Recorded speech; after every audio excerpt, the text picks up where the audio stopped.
CEO ng 1C na si Julian De Dios nag-update sa kanyang Instagram story at makikita na sila ay nasa Honolulu Beach. Anyway, mukhang okay na nga po ang SB19 at syempre ngayong August 1 ang kanilang performance concert, ang Simula at Wakas World Tour. Kaya naman excited na ang mga 18 SB19 fans sa Honolulu. Samantala, update naman tayo sa kanilang mga events. Final Call SB19, Simula at Wakas World Tour Singapore Global Fan Packages. So sa mga naghahanap po ng tickets para sa World Tour sa Singapore, available pa po. Ito po, this is your last chance to lock in an unforgettable SB19 experience in Singapore. What's included? 2 concert tickets plus high-buy session with SB19. 3D-to-N hotel with breakfast, exclusive merchandise designed for Singapore, 30% off dining at Tono Izakaya. Only a few silver slots left secures your now. So sa mga makakabili po ng silver slot, ayan po yung pwede nyong maging benepisyo. Dumako naman tayo sa Fan Army ng Billboard. Heto na, nag-umpisa na ang gumalaw ang kabila. Huwag nang antayin na mahabol tayo. Bomba ng bomba mga girl. So ang SB19 po as of now ay 89.9% habang si Post Malone ay 10.1%.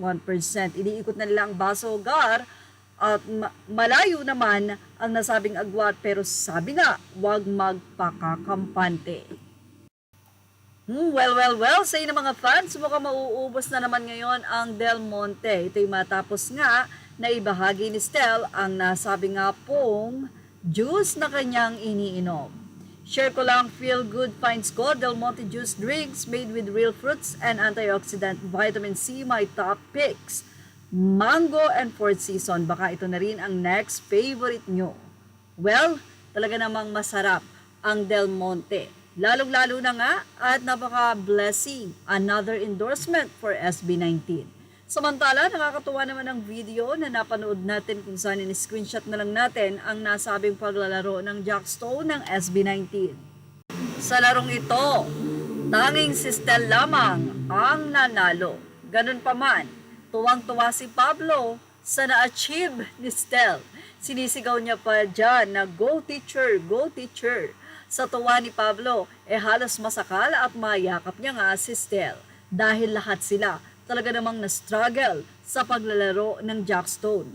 Hindi mo kasi siya pwedeng ilipat sa kabilang kamay. So habang kinukuha mo yung 6 na balls, 6 na bato, kailangan nasa isang kamay lang yon at dadakutin mo habang kinukuha mo ang iba.